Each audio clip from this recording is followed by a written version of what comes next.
11 years ago, a study was conducted at Princeton University on Americans' attitudes towards the First Amendment. Does the First Amendment go too far in the rights it guarantees? Agree or disagree? Over 71% of the students interviewed disagreed. Imagine living in a world where everything you did was dictated. You couldn't make your own choices, you didn't have a say in who was elected president or how the government was run, and you certainly weren't allowed to speak your mind. Freedom of speech is not being able to say what you want. Freedom of speech means that someone's rights to say something is protected within certain limits. A person may have to suffer consequences for saying some things, but they have the right to say them. For example, it is against the law to yell "fire" in a crowded place because someone may get injured. A person has the right to say it, but there may be consequences.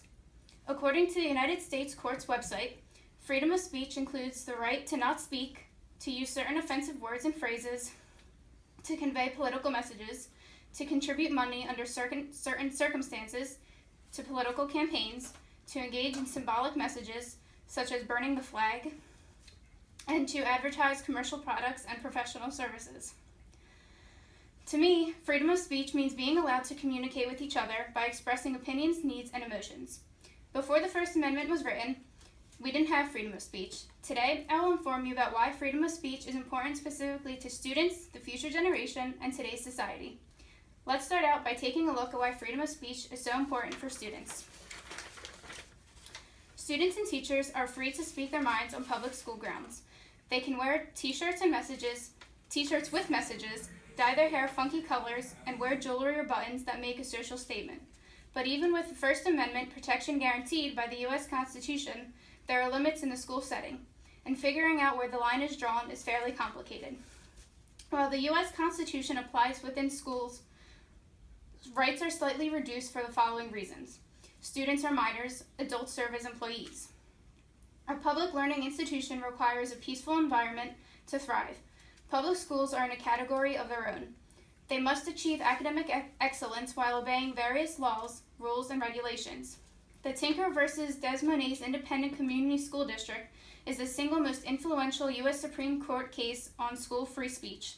The memorable line emanating from the case, "It can hardly be argued that either students or teachers shed their constitutional rights to freedom of speech or expression at the schoolhouse gate." The 1969 case involved Iowa students and their right to wear a black armband in school to symbolically protest against the Vietnam War.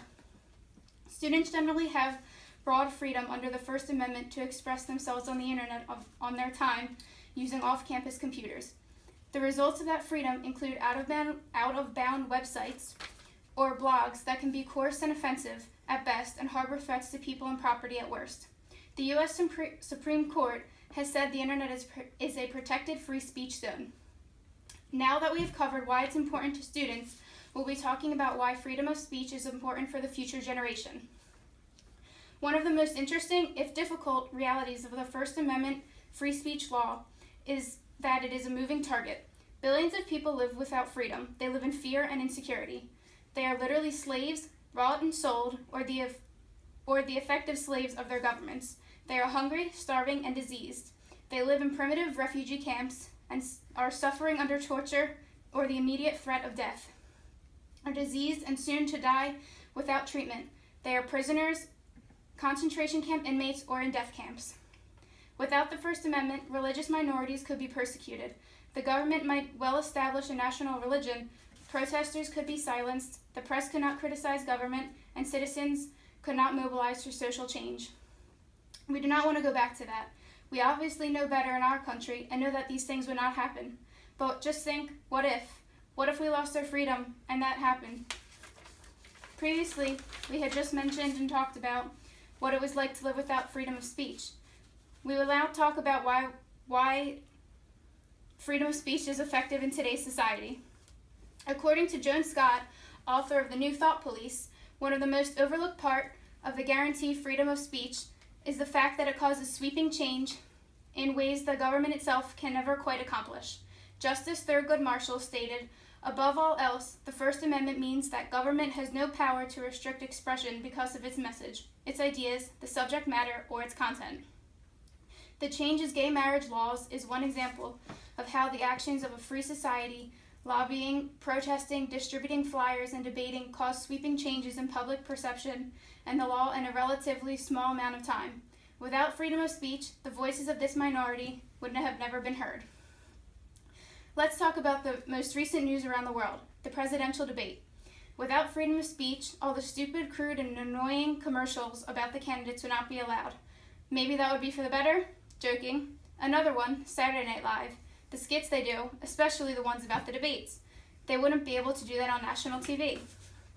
The people themselves would get more creative, intelligent, and critical to their surroundings. When a free society gives its citizens freedom to speak, the people will be more creative in doing things because they are not scared of doing. They will go after what they want. In conclusion, freedom of speech is so important in many ways. It's important not only for the students, but for the teachers too. Not only is it important for the teaching component or the learning component, but just for the simple stuff like what the kids want to wear. Freedom of speech is extremely important for the future generation, as we know, because we do not want to go back to how it was before. We do not want to go back to being under a dictatorship or even simply being able to express our own opinions when we want to.